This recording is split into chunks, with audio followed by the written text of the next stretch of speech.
Hello everyone, in this video we will learn how to unhide rows in Excel. So let's start this my Excel and here you can see I have data. So in this data there is 4 and 5 rows is hide.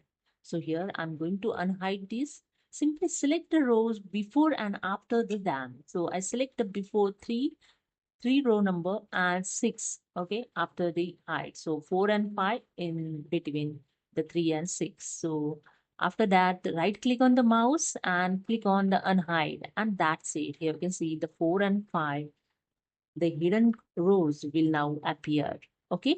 Again, press like Control Z and same as select the 3 and 6 and go to the Home tab.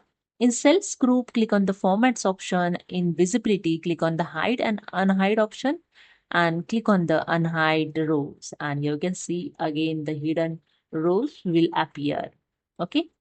And again, press I Control Z to undo the actions. And if you have a large data and in your data there are so many rows is hide, then you can unhide at once.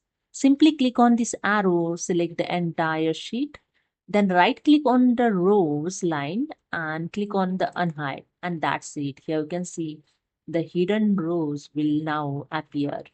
Okay. I press here Control Z. Same as select the entire sheet, and the second way, go to the Home tab. In Cells group, click on the Format. In Visibility, hide and unhide and just click on the unhide rows.